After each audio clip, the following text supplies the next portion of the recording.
buenas tardes, noches en Santiago. Estamos muy contentos por fin llegamos a esta presentación con un panel de muchas y diversas posiciones, pero sobre todo de una excelencia académica. La presentación del libro La Revuelta de Octubre en Chile, en nuestra colección de Sociología, Orígenes y Consecuencias. En primer lugar, presento a Patricio Silva y Carlos Peña, que fungieron como editores en este libro, además de colaboraciones. Asimismo, Rosana Castiglioni, Claudio Fuentes y José Joaquín Bronner como autores. Y tendremos el honor de que sea comentado el libro por Isabela Ninat, que es, además de autora de la casa, decana de la Facultad de Derecho de la Universidad Adolfo Ibáñez, y Carlos Ruiz, sociólogo y académico del Departamento de Sociología de la Facultad de Ciencias Sociales de la Universidad de Chile. La idea es que ellos van a presentar 15 minutos y después de esto los autores libremente y en el orden que les interese y bajo las premisas que les interese contestar, van a tomar el último cuarto de la presentación para comentar a su vez los comentarios. Empezamos con Isabel y muchas gracias a todos. Muchas gracias, Rafael. Por supuesto, quiero partir por agradecer al Fondo Cultura Económica y a Carlos y a Patricio como coeditores de este libro y a todos los autores, por supuesto, por la invitación a participar de este lanzamiento, que además está en la colección de Sociología, así es que es un desafío adicional. Pero quiero partir diciendo que lanzar un libro siempre es un momento de celebración, ¿no es cierto? Un rito que uno comparte la obra con el público, pero lanzar un libro también es un momento de cierre. Es uno que cierra el largo proceso de escritura, de edición, de organización, cuando es una obra colectiva como esta, y hacerlo en medio de una pandemia, y además en un año que nos ha tenido lleno de eventos que no parecen darnos descanso, ¿no es cierto? Creo que tiene aún más significado, así es que parto entonces por darles mis más sinceras felicitaciones a cada autor, la autora por supuesto, y a los coeditores. El constitucionalismo suele dedicar parte del análisis constitucional al momento en que se dicta una nueva constitución y a cómo esa constitución evoluciona. Pensemos en el texto vigente actual, ¿no es cierto? El análisis vuelve a su origen, al momento en que fue dictada, pero también a las reformas a las que ha estado sujeta la Constitución. Pero la historia constitucional demuestra que para entender el surgimiento de un nuevo texto constitucional es también necesario dar cuenta de los procesos previos que se vivieron y que llevaron a su dictación. Por lo mismo, creo que es posible aproximar que en unas décadas más, cuando miremos ya con más distancia, el nuevo texto, que de cumplirse por supuesto todos los pasos que aún nos quedan por delante el próximo año, parte del análisis sobre ese texto constitucional se centrará en el trabajo de la Convención Constitucional, en los eventos del 18 de octubre y del 15 de noviembre como hechos cruciales para su surgimiento. Pero también en entender qué fue lo que llevó a esos eventos, cuáles fueron sus causas, sus motivaciones, sus complejidades, y creo que eso es precisamente a lo que se aboca el libro que hoy aquí nos reúne.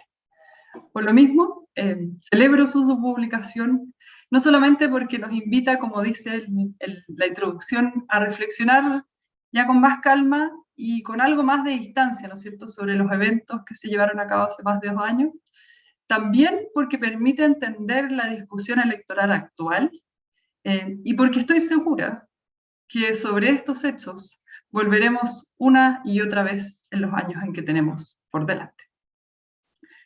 En su introducción, los coeditores señalan que este libro contiene un análisis sociológico e institucional.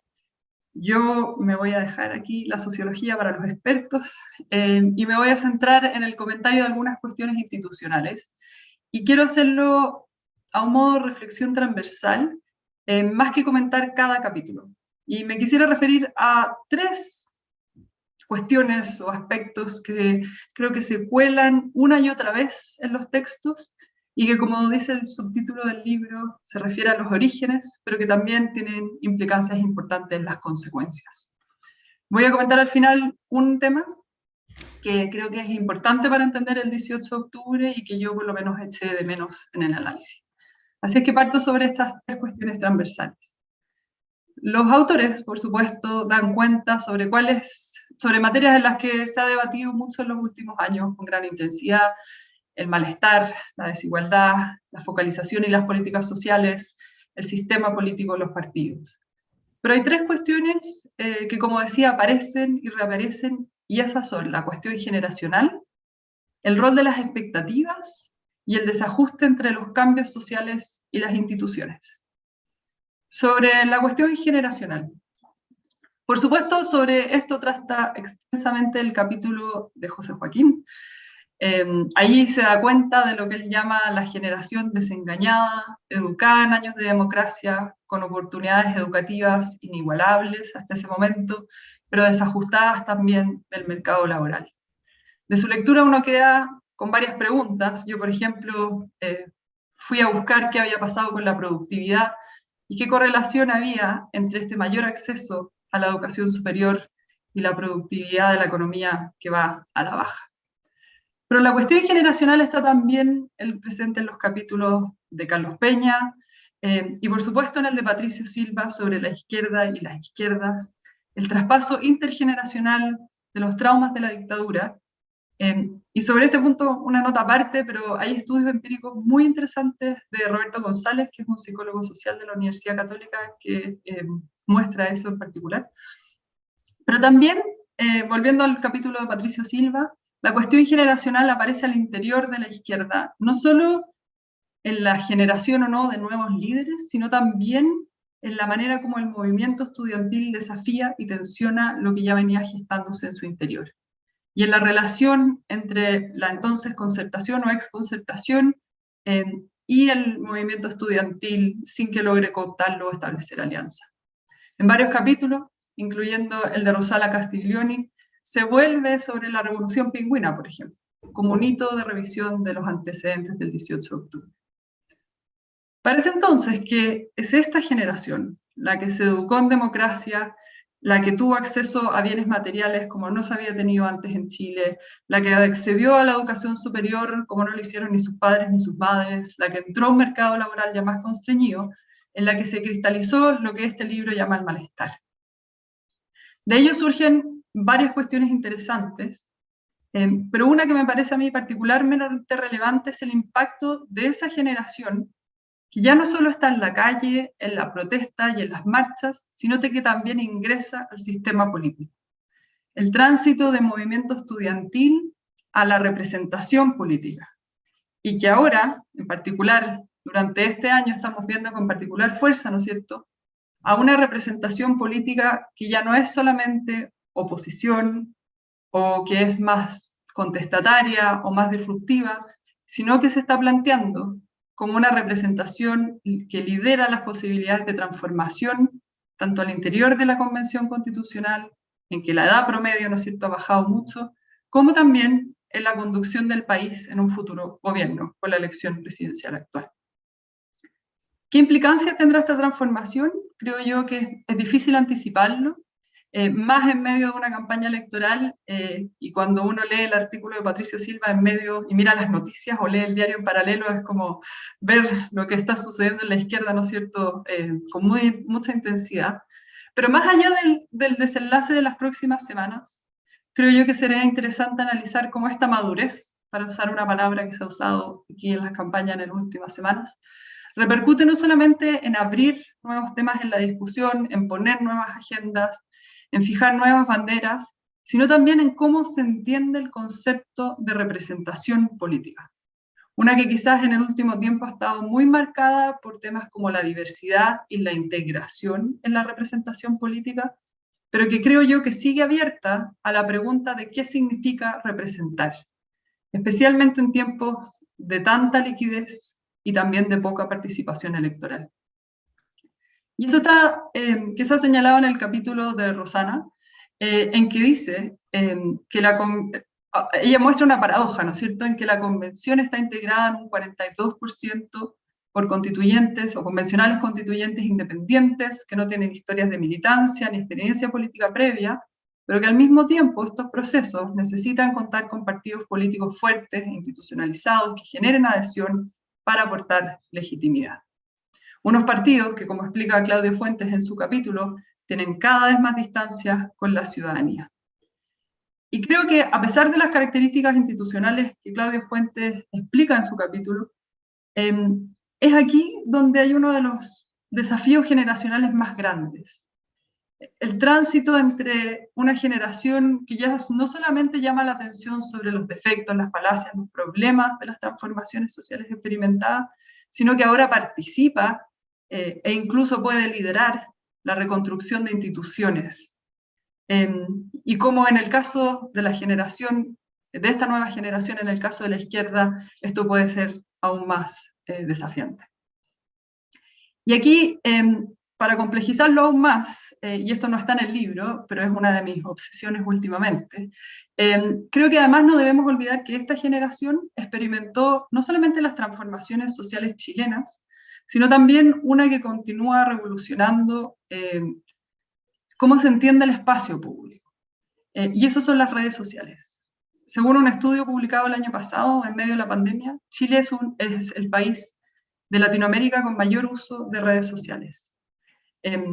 Yo no soy usuaria de redes sociales, pero sí me genera gran interés entender cómo está cambiando el modelo de deliberación política, en particular en las nuevas generaciones y en aquellas que ya lo han comenzado a utilizar, estoy pensando políticamente.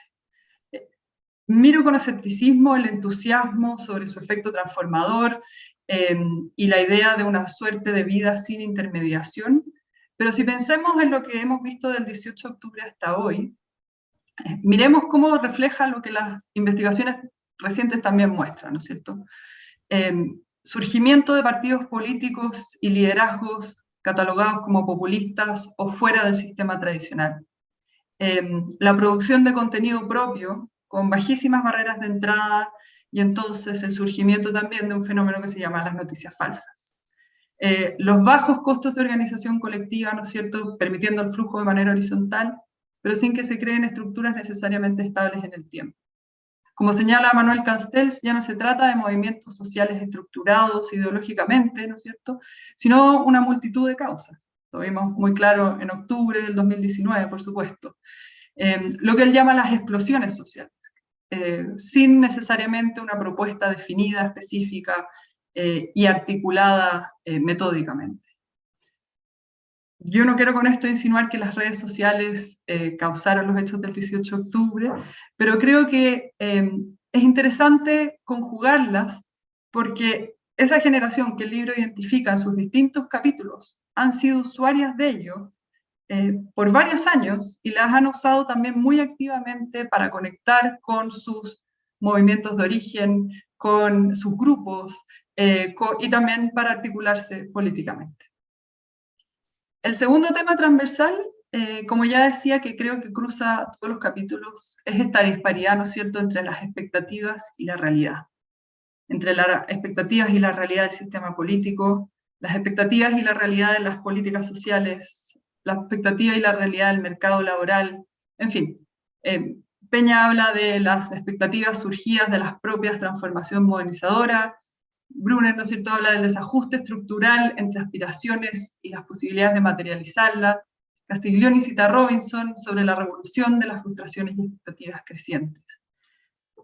Y creo que esa pregunta sobre las expectativas, ya no mirando de la sociología, pero de su efecto institucional, ¿no es cierto?, tiene una pregunta que es inmediata, por supuesto. ¿Qué expectativas acompañan a la elección presidencial de las próximas semanas y el futuro gobierno?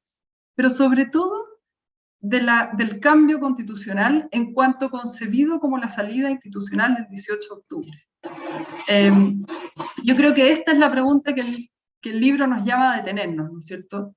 Si las causas, como se dice en el libro, de los eventos del 18 de octubre, de la revuelta, el estallido, están en los cambios producidos por la modernización, por el sistema educacional, por el sistema político, por cierta manera de concebir políticas sociales, por las transformaciones propias al interior de la izquierda, entonces, ¿qué y cuánto queremos pedirle a aquello que permitió canalizar el conflicto institucionalmente y que es el proceso constituyente? Y esto me parece interesante porque llevamos 5 meses de deliberación constituyente Y las propuestas sustantivas todavía están difusas, o al menos se mantienen en un nivel suficientemente general para poder analizarlas. Sabemos que los procesos de transición constitucional son complejos, requieren adecuaciones, toman tiempo, la propia historia chilena lo muestra. Contener expectativas de la inmediatez de esas transformaciones, para generaciones muy acostumbradas a lo inmediato, dimensionar las tensiones que producirán esos cambios, tener en cuenta los ajustes que hay que incluir, debieran ser parte fundamental de este proceso.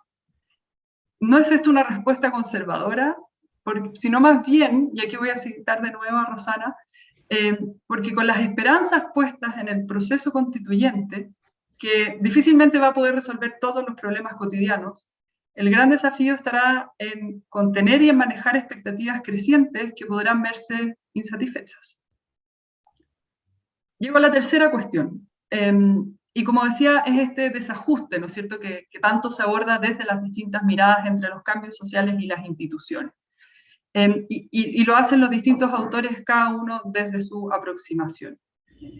Una dimensión de ese desajuste que a mí me interesa es el desajuste entre las transformaciones y el sistema político, ¿no es cierto? Y de cómo eso genera una parálisis del sistema que no logra dar respuestas legislativas, los cambios, y que en muchos casos termina por desplazar los problemas a la judicatura.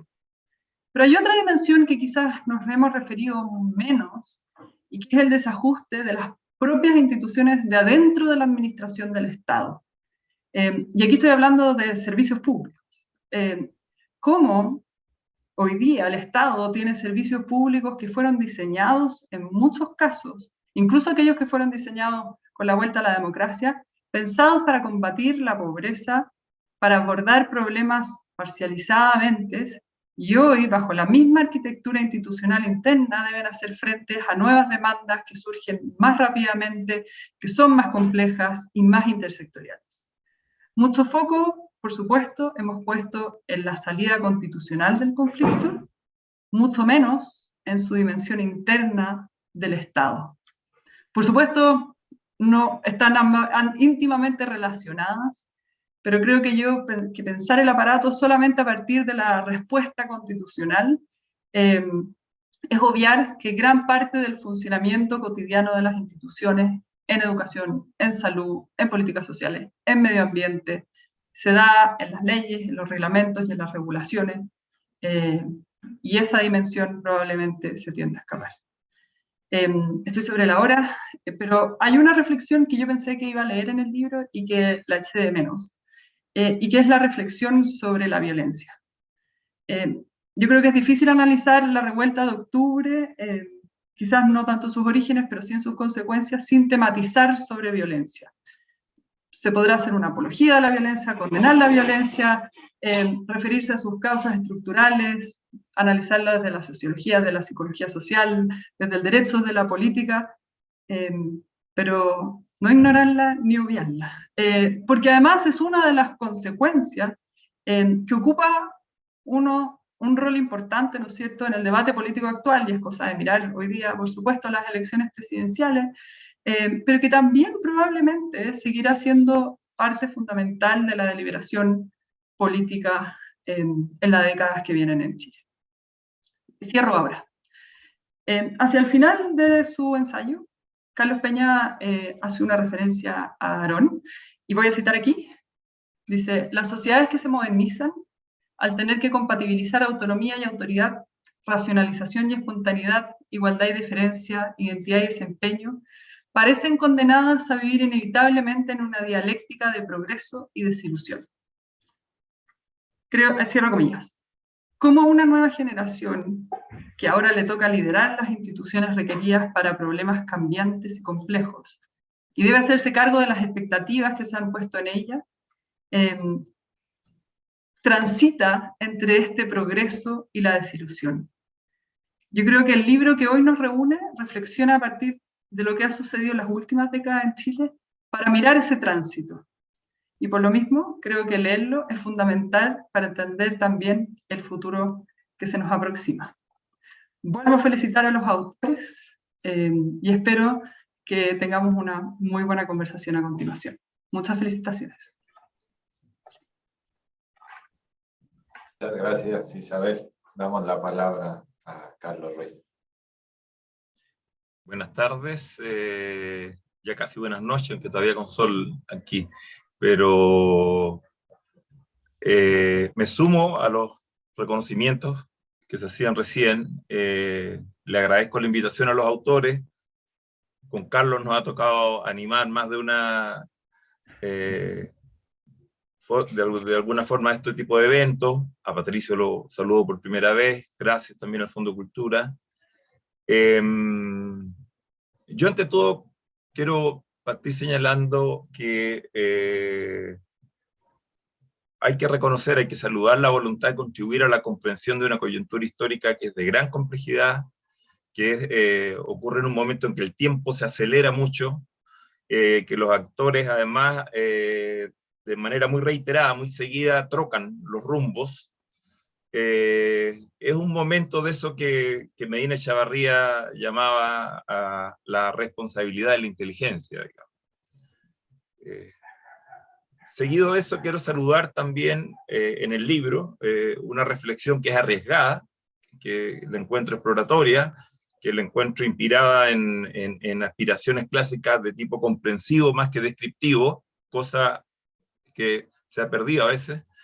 Y en este caso también con el valor del enfoque multicausal, no reductivo ni propenso a la tentación de unicidades ineptas, digamos, y también a la inclinación a un análisis integrado, por llamarlo como lo reclamaban clásicamente Cardoso y Faleto cuando discutía con el determinismo economicista, en donde distintas dimensiones pueden resultar de importancia variable en coyunturas críticas distintas según las que se trate. ¿Por qué digo esto? Precisamente a diferencia del ejemplo, por ejemplo, de la crisis argentina del 2001, discutí el otro día con colegas trasandinos.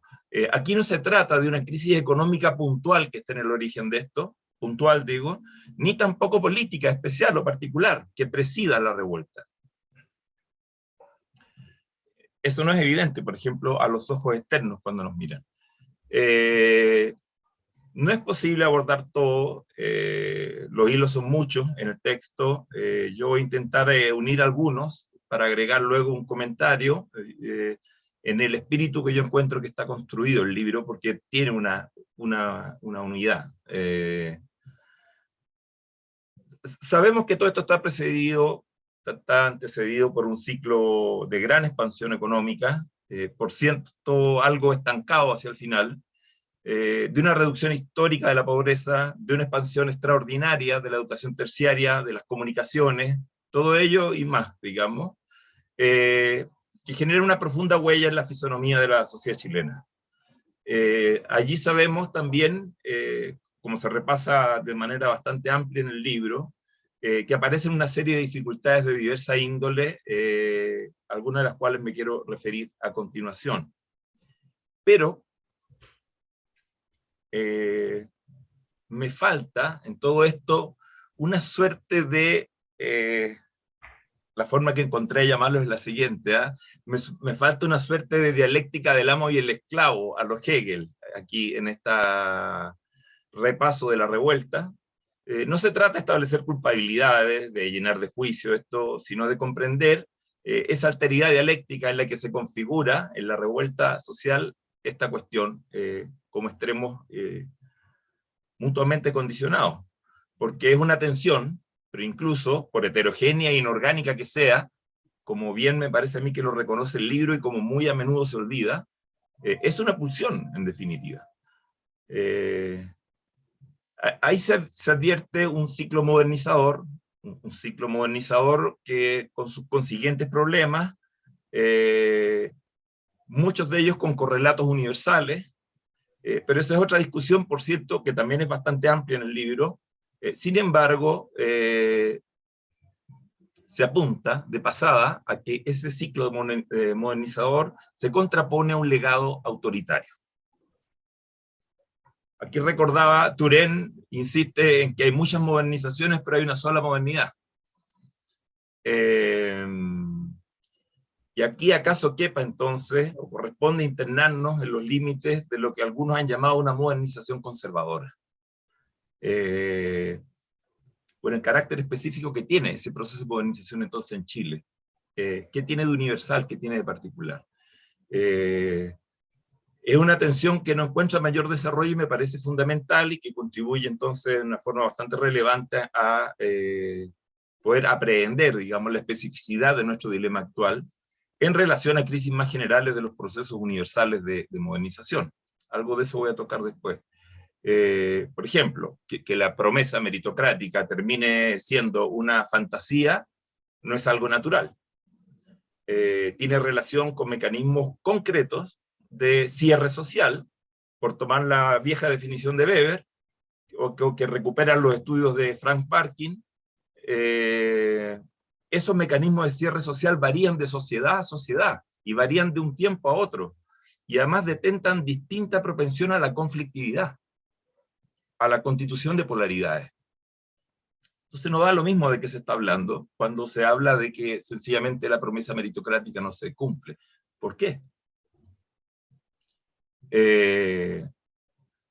La apuntada también crisis, la señalada crisis de legitimidad elitaria, generalizada, a todo tipo de élites, digamos, o bien esa crisis también de la propia institucionalidad. ¿Dónde encuentran origen? Porque es central plantearse eso para ver qué se puede hacer al respecto. El agotamiento de los clivajes propios de la transición, por ejemplo, o incluso yendo más allá, de aquellos clivajes propios de las derechas e izquierdas del siglo pasado. Son terrenos donde queda también, me parece, mucho que explorar para poder aproximarnos a la fisonomía que adquiere todavía un confuso proceso de reorganización de la política que está en curso. Que está en curso, me parece, o si no lo entendí mal, que algo de eso se advirtió antes de lo que escuché acá también. Entonces, ¿leemos la revuelta en clave coyuntural o la leemos en clave larga duración? No la larga duración de Brodel con el Mediterráneo, pero por lo menos, digamos, en un ciclo más largo, ¿no? Ciclo histórico. Como se acierta a señalar también en el libro, y algo que también se reduce muy a menudo, esta no es una crisis que sea posible de restringir al gobierno en curso, y eso me parece que es importante apuntalarlo.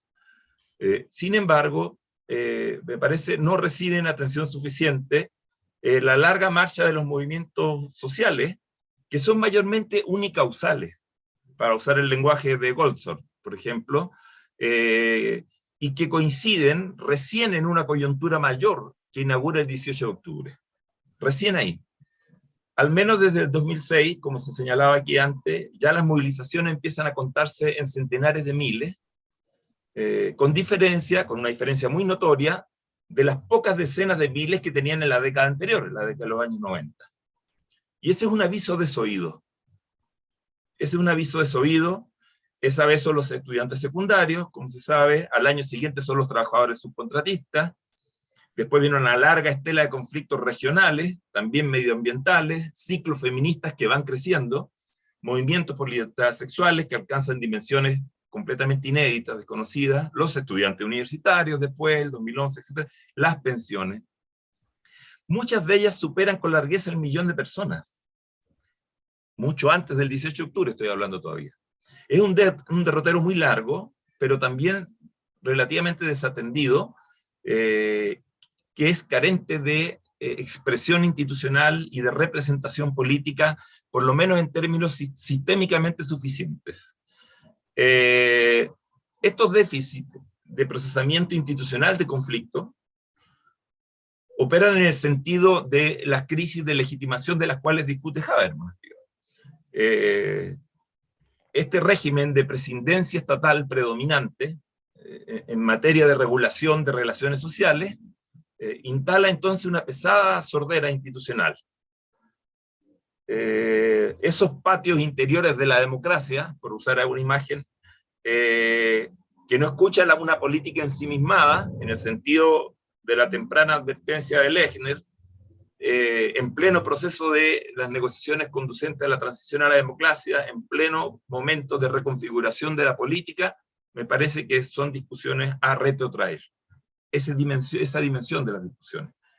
El camino, entonces, ante esta sordera, no puede ser otro que el desborde de lo político, en el sentido que lo apunta alguien como Ulrich Beck, por ejemplo, la difuminación de los viejos lindes entre lo público y lo privado, como parte de una crisis cultural, de ciertos correlatos de crisis de racionalidad, de certidumbres, de predictibilidad de la vida cotidiana y social, propiamente tal, es la crisis de las identidades sociales y culturales principales del siglo XX, y sus correlatos de representación política, en tanto antiguas bases de sustentación de proyectos políticos, especialmente las viejas clases medias desarrollistas y esa clase obrera también industrial, que acaso son las dos identidades socioculturales más relevantes de aquel periodo y de su capacidad de configurar la vida social, la vida cultural, las estructuras de sentido, en definitiva.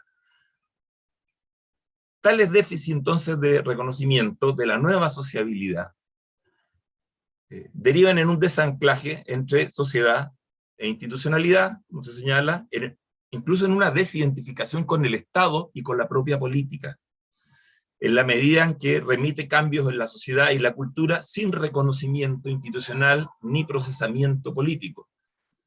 Un breve repaso de estas transformaciones en una fila muy apretada no puede ignorar los cambios que acarrea, como ya se señaló, y se señala aquí en un capítulo del libro con bastante detalle, esta populosa e inédita figura de los nuevos profesionales,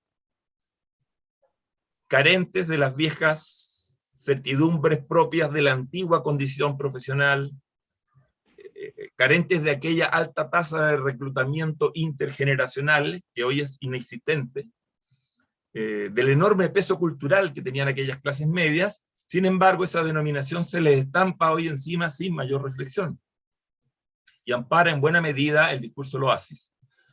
En medio de la proliferación, y aquí viene una dificultad, me parece a mí, de nuevas formas de diferenciación social al interior de lo que antes, de lo que antaño eran capas profesionales más homogéneas, ahora parecen internamente diferenciadas, y sobre las cuales hoy no se distribuye por igual la devalorización de las credenciales. No se distribuye por igual ese desplome de los títulos de nobleza de los que alude Bourdieu como un fenómeno más universal, sino que proliferan más bien bajo un segmentado sistema de educación terciaria chilena, que es productor entonces de nuevas desigualdades que no tienen estadísticas en los ministerios, que no tienen estadísticas, que no tienen reconocimiento estatal, y que por lo tanto no reciben procesamiento político de ningún tipo. Y esto es propio de una, me parece a mí, de una modernización conservadora y de la consiguiente crisis de una sociedad estamental.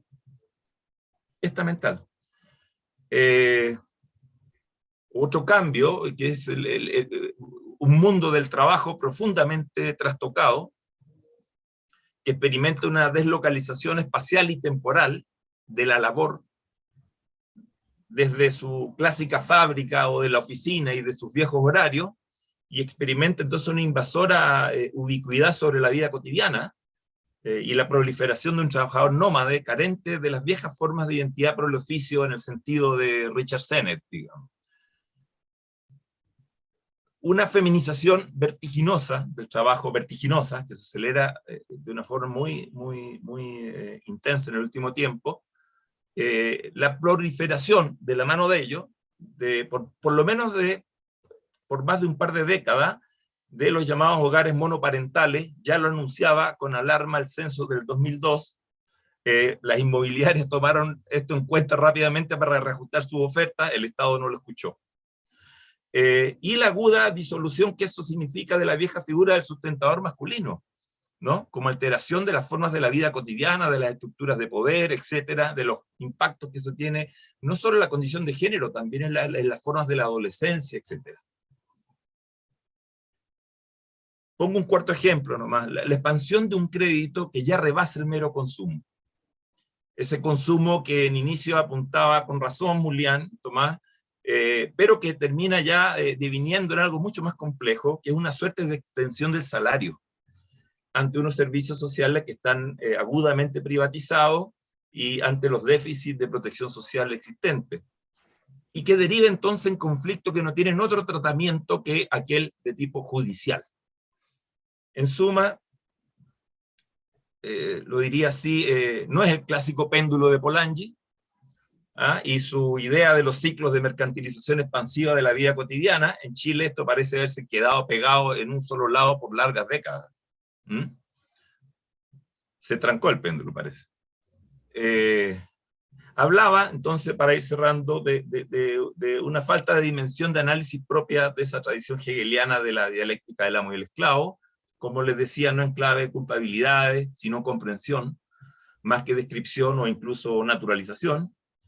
Y ahí me parece, para arriesgar algo, que una vida de exploración, que me parece fértil en este sentido, es recuperar la preocupación y esa vieja advertencia weberiana sobre la burocratización de la política,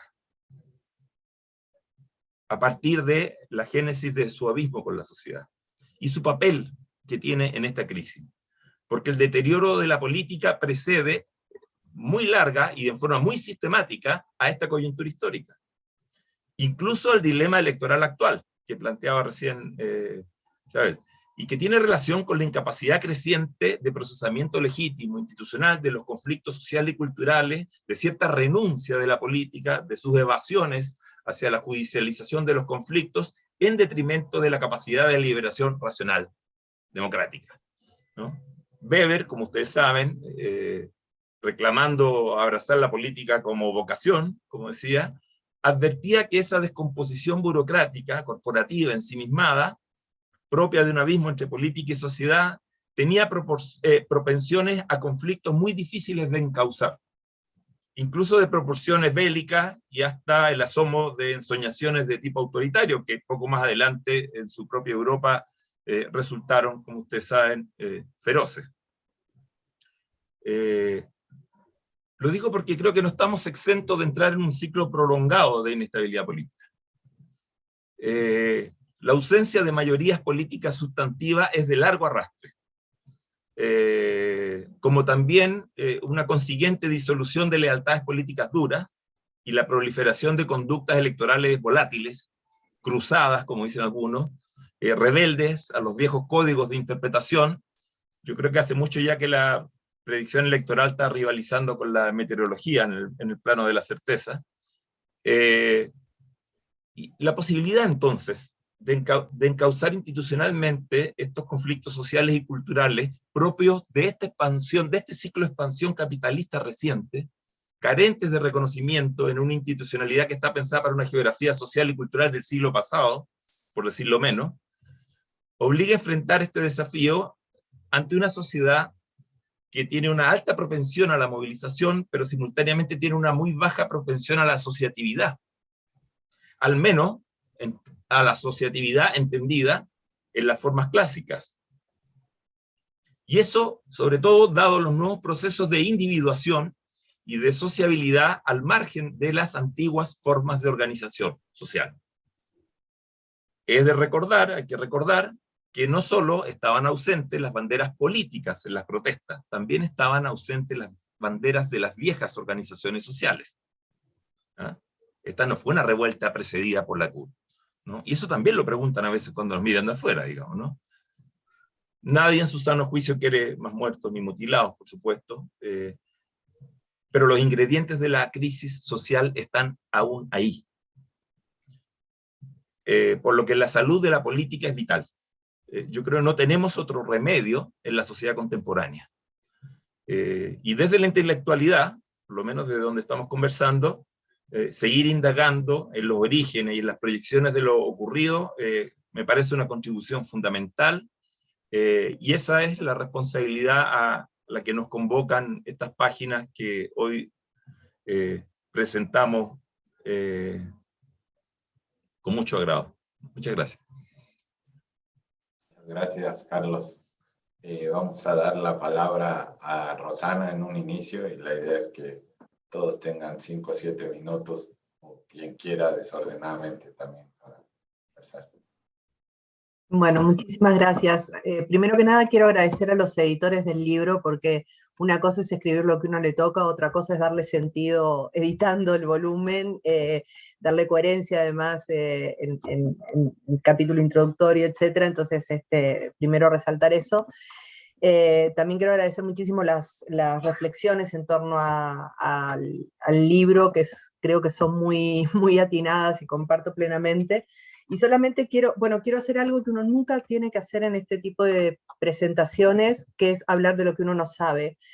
Y respecto de eso quería referirme a algo que dijo Isabel, que me parece súper interesante y que comparto plenamente, que creo que no abordamos totalmente en el libro, probablemente porque no está dentro de los temas que manejamos, pero es el efecto de las redes sociales. Yo también he pensado mucho en este asunto desde la más absoluta ignorancia, pero a propósito del fenómeno Trump, en Estados Unidos se generó toda una discusión más bien proveniente de la psicología política, del efecto que tiene sobre los ciudadanos y ciudadanas. Y yo creo que recién estamos aprendiendo y tratando de entender qué es lo que está pasando, ¿no? Cómo estas redes sociales, por la forma en que están diseñados los algoritmos, uno consume información que finalmente funciona como una especie de embudo que te va llevando cada vez más en las profundidades de esta web, que te puede conducir a la posverdad o a otro tipo de fenómenos de este tipo, ¿no? Y el efecto que puede tener sobre la política. Y creo que eso efectivamente es algo que no estamos abordando, pero que me encantaría ver, ojalá tesis doctorales, trabajos de investigaciones de gente que está empezando ahora, que ojalá aborde esto en el caso chileno. Creo que tenemos mucho que aprender por ese lado. Y lo otro que de la presentación de Carlos que me gustaría también enfatizar es la necesidad de tener abordajes de distintas miradas de estos fenómenos complejos. Creer que hay un factor que explica este tipo de fenómenos o que se puede reducir a dos variables es una ingenuidad. Y creo que hemos visto algunas aproximaciones bien ingenuas, ¿no? Pensando que es un factor el que nos ayuda a entender una crisis de esta envergadura, ¿no? Cuando en realidad es la conjunción de una serie de factores, es configuracional en última instancia. Así que nada, con esto cierro mi micrófono y nuevamente agradezco muchísimo a todos y todas por la presentación. Muchas gracias, Rosana. Damos la palabra a José Joaquín.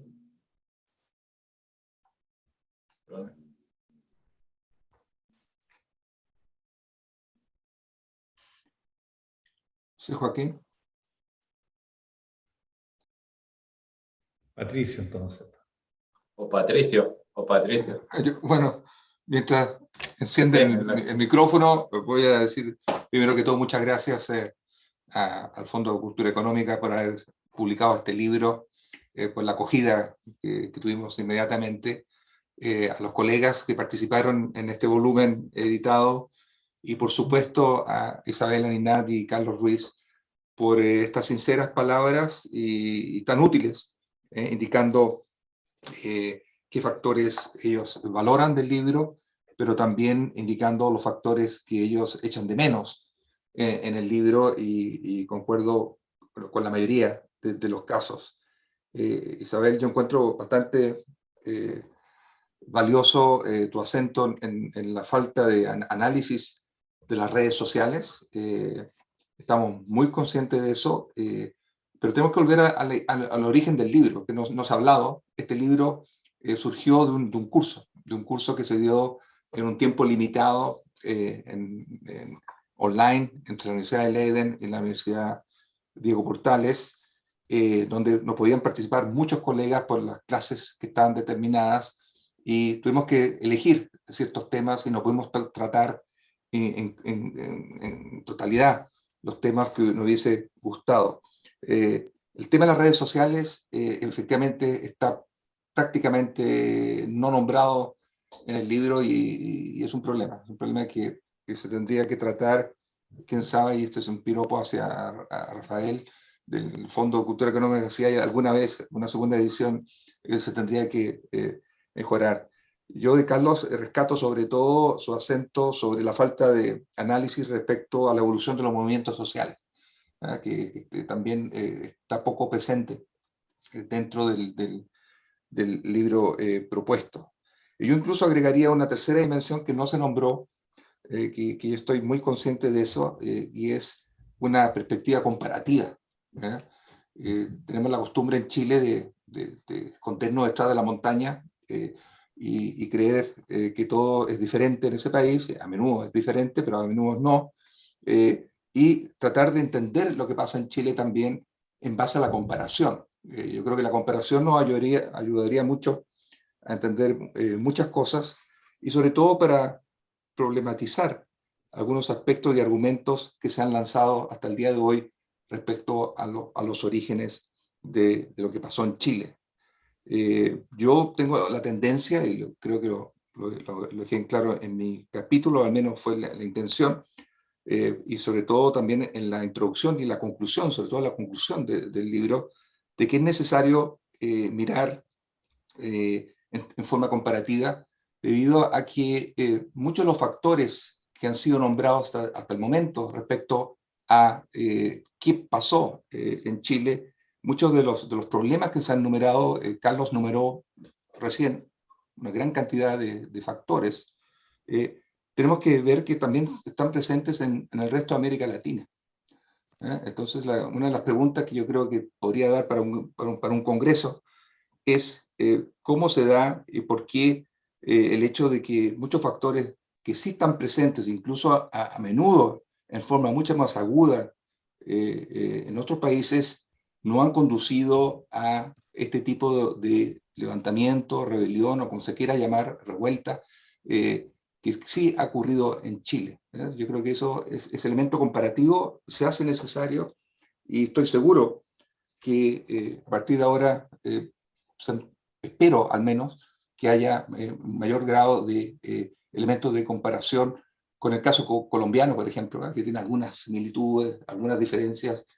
Está ahí, yo creo, dado el tema para empezar por ahí, empezar con la comparación con Colombia, para ver cómo algunos factores que están en ambos países presentes han tenido una influencia diferente en el uno y en el otro. Termino con eso. Muchas gracias nuevamente por la atención que se ha dado, y le paso la palabra a José Joaquín, que ya está con el micrófono activado.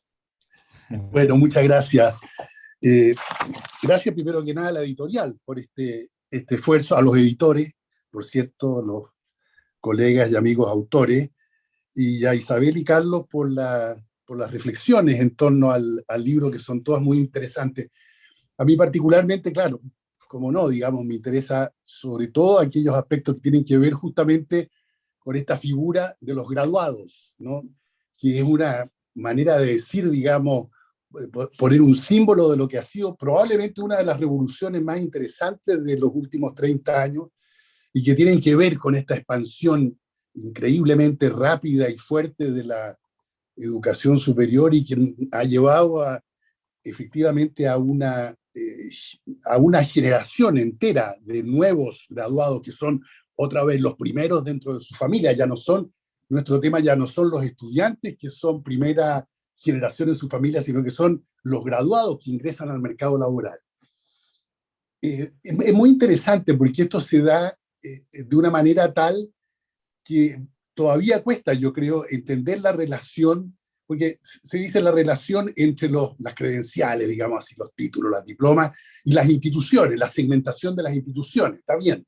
Pero en realidad el problema de las instituciones y su capacidad de expandir la entrega de certificados educacionales se liga hacia atrás con fenómenos que son de la familia, de la trayectoria escolar y luego de la educación superior, cosa que a veces se nos olvida y ponemos todo el peso en el momento propiamente tal formativo de la educación superior.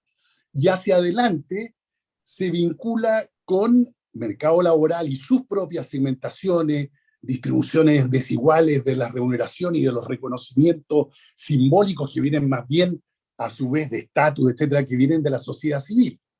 Y ahí conectan también estos fenómenos nuevos. Entonces, no solo con la, llamemos, precarización del graduado o el desarrollo de una nueva capa de semiprofesionales que ya no responden al a la forma como se estudiaron en los 60 y los 70 los semiprofesionales, pero en realidad estamos generando unas pirámides profesionales donde hay una base amplia en algunas profesiones de semiprofesionalización, que tienen que ver con estos grupos a los cuales se refiere el libro, y se referían aquí también Isabel y Carlos. Pero también conecta con la generación de nuevas élites, que es un tema importante y que me parece totalmente subestudiado, ¿no? Siempre me llama la atención cuando se representa por ejemplo, a la composición de la convención constituyente en términos de educación, la gran cantidad de graduados, otra vez, que hay ahí, y que están empezando a integrar nuevos grupos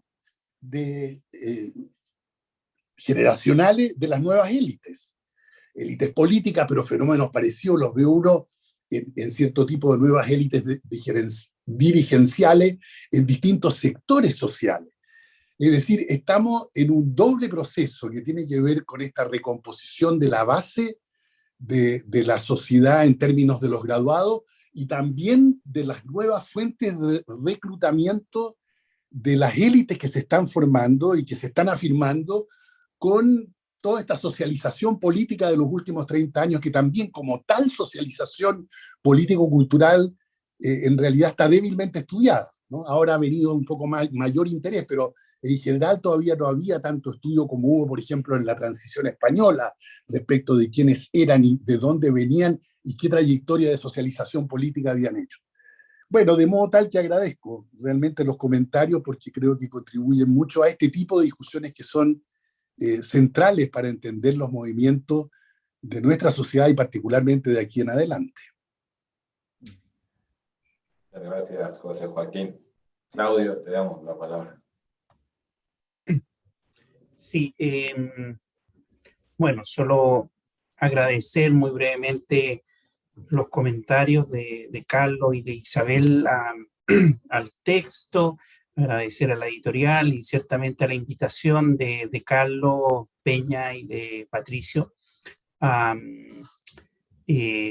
participar de este volumen. Fue, si contamos la interna, fue rápido y con mucha guía desde los editores para sacarlo lo más pronto posible, lo cual incentivó ciertamente un proceso muy interesante, además de discusiones y de debates en el propio curso que desarrollamos. Yo quería plantear, a mí ya con esto se me ocurrieron como 3 libros, así que realmente me queda con grandes temas y temáticas para desarrollar. El tema de la generación que plantea Isabel, el tema esto del legado de Pinochet y la dialéctica con la nueva constitución, creo que es súper interesante, que plantea Carlos, y que está como en esta lógica más de larga duración, que siempre a mí me ha traído en términos de las miradas más histórico-institucionales, de largas trayectorias que van generando dinámicas muy interesantes. Y finalmente, un tema que empecé a estudiar hace poco a partir de la convención, algo que planteaba precisamente José Joaquín, de las nuevas élites. Cuando uno mira la convención, primero no ve, o sea, lo que ve es que el 88% tiene estudios universitarios, cosa que usualmente no se dice. Y segundo lugar, la experiencia política no partidista, la experiencia en el activismo político social es impresionante. La mitad de los convencionales tiene una trayectoria de activismo político, lo que los hace parte de una élite de otro tipo, pero una élite.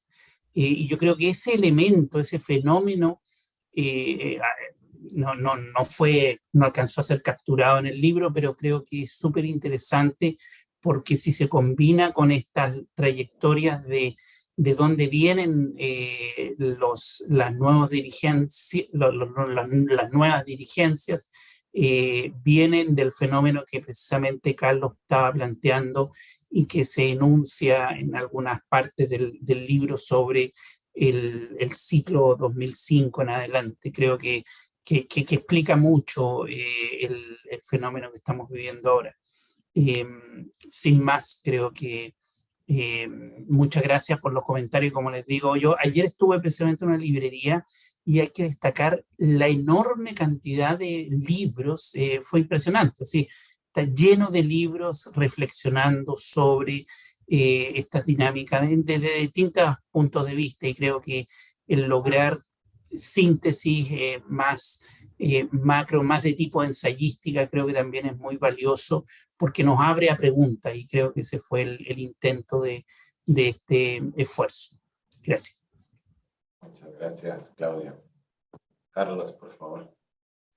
Sí, bueno, ante todo, al igual que quienes me antecedieron, por supuesto cabe agradecer al Fondo de Cultura Económica la disposición a publicar este texto, a los profesores que participaron de su escritura y del debate que condujo a los ensayos que finalmente se acaban de comentar. Agradezco también muy de veras a Isabel y a Carlos sus espléndidos comentarios. Y se trata de comentarios tan inteligentes que creo que merecen un comentario, aunque sea muy breve. Desde luego el tema de las redes yo lo estimo también fundamental, es un punto que Isabel ha hecho muchísimas veces, y yo le he sugerido que se ponga a escribir sobre el tema de redes, porque la verdad, creo yo, es un asunto fundamental. Con todo, yo creo que a la hora de examinar la importancia o el papel que juegan las redes en este tipo de fenómenos, hay que atender a una doble dimensión que las redes poseen. Por una parte, uno puede atender al aspecto, digámoslo así, más llamativo, más flagrante de las redes, que es que multiplican las posibilidades de comunicación y permiten entonces la coalición entre personas con muy bajos costes de transacción, como diría un economista, ¿no? Esta es una dimensión del problema. La dimensión más interesante, creo yo, que tienen las redes es un análisis a la Foucault de las redes, ¿no? Foucault, como ustedes saben, usa el concepto de dispositivo para aludir a instrumentos o a formas de producción específicas en cuyo derredor de pronto se generan formas de sociabilidad hasta ese momento inéditas, ¿no? Y yo creo que la relevancia mayor de las redes tiene que ver con eso. Es un dispositivo en cuyo uso, en cuyo trato cotidiano se va generando una forma de razonamiento, una forma de expresar puntos de vista que están muy lejos de la tradición libresca, digamos, de la tradición ilustrada. Y tal vez ese sea, o esa sea la parte más relevante de las redes, ¿no? Hasta qué punto se está en el empleo de las redes devaluando, como digo, esta tradición deliberativa, esta dimensión ilustrada, que al menos aspiracionalmente acompaña a la democracia, ¿no? Eso respecto del tema de las redes que mencionaba con tanta claridad antes Isabel.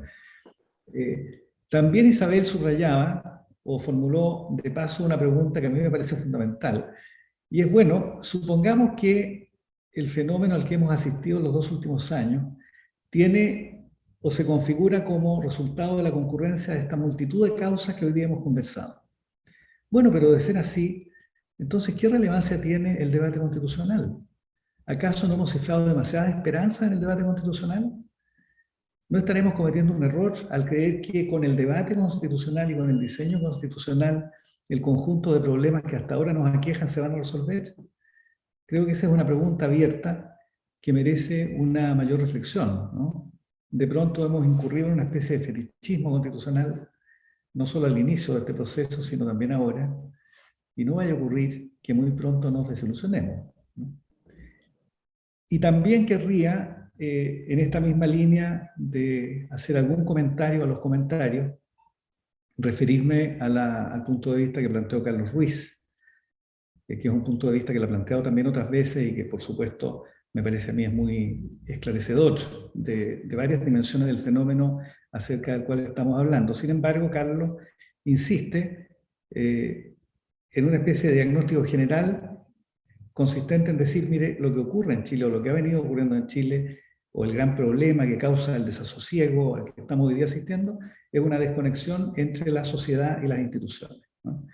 De alguna manera no tendríamos instituciones capaces de procesar todos los conflictos de la sociedad o conducir buena parte de los fenómenos de la sociedad.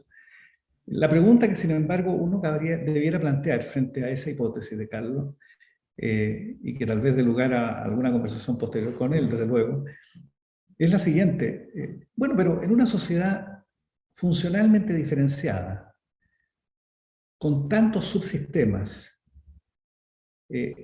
subsistemas que se integran y se relacionan entre sí, ¿verdad?, de maneras muy parciales.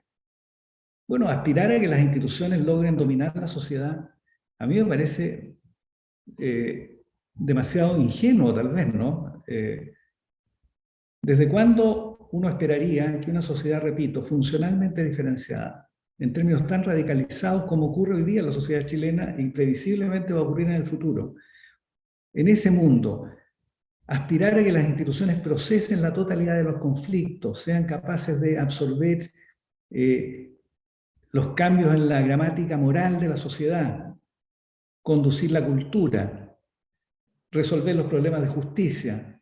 Hacer todo eso, a mí me parece realmente que es una demanda excesiva sobre las instituciones. No es que yo desee que las cosas sean así, pero es bastante probable que en una sociedad diferenciada muy funcionalmente, lo que esperamos de las instituciones hoy día sea excesivo, ¿no? Pero claro, se trata de un punto que tal vez en un futuro próximo podamos seguir discutiendo con Carlos, porque Carlos es un intelectual, creo yo, que plantea con gran talento esa hipótesis, pero al mismo tiempo a mí me parece que es una hipótesis que merece ser desafiada, ¿no? Pero bueno, muchísimas gracias a Carlos Ruiz, a Isabela Ninat y al resto de los autores de este libro. Y muchas gracias de nuevo a la editorial. Muchísimas gracias. El libro ya está obviamente distribuido en todas las librerías. ¿Alguien quiere hacer un cierre, algo que quedó abierto? Ojalá sea la primera de muchas presentaciones, porque realmente da para mucho. Efectivamente, se siente que es un libro que puede tener continuidad y desafiarse a sí mismo en un tiempo más, ¿no? Una suerte de avance. Así que, si no es así, agradecer muchísimo por parte del fondo a Carlos y a Patricio por haber pensado en nosotros para este libro. Muchísimas gracias. Muchas gracias. Gracias. Hasta luego, que estén muy bien. Gracias. Para que estén bien.